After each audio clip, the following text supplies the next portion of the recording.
મોનિશોલા યુટ્યુબમાં સવાઈ જવાથી નમસ્કાર તમામ મિત્રોને મારા જય હનુમાન એગ્રો સેન્ટર ડેડુઆ વતી અત્યારે અમે હાલ આવ્યા હતા ભાઈ આ મુકેશભાઈ અમારા ત્યાં વિઝિટ માટે દુકાને આવ્યા હતા પોતે એટલે અમે ગયા હતા એમની જે ન્યુઝીવડુ કંપનીની ભીમા વેરાયટી હતી 6048 એ જોવા માટે ખેતરની અંદર તો અમે જુઓ તો ખેતરમાં ગયા હતા એટલે એના જે ડુંડા છે એ ડુંડા અમે સાથે લઈને આવ્યા છીએ અને મારી બાજુની અંદર પોતે પટેલ ઈશ્વરભાઈ ગણેશજી એ પણ પોતે ડેડવાના જ છે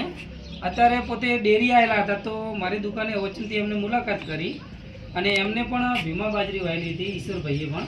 ઈશ્વરભાઈ તમે અત્યારે મારી દુકાનની મુલાકાત કરી છે બરાબર અત્યારે તમારા જોડે ભીમા બાજરીના ડુંડા છે હાથમાં તો તમને કેવી લાગે તમે તમારા ઘરે તો વાવી હતી બરાબર તો તમને અત્યારે આ જે ડુંડા છે એની અંદર કેવી શું ખાસિયત લાગે છે તમને આમ હવે મારો તો કહેવાનું માનવું એવું હોય કે ભીમા સારામાં સારી એ વેરાયટી વધવાની અંદર સારની અંદર પછી દાણાની અંદર તમે જોઈએ કહો કે આ ભરાવદાર ડુંડો બીજો એકદમ સખત સારો હોય પછી જે મેં બીજી કંપનીએ પણ અંદર 2 ડેમો તરીકે વાવી હતી એના કરતાં મને ભીમા ખૂબ સારી લાગી પછી કોઈ રડવાની બી શિકાયત નહીં એટલે ગરમી હાથે ટકીને પણ રહીએ બરાબર અને બીજી જે અત્યારે અમે એમના અંકલ જ થાય છે એમના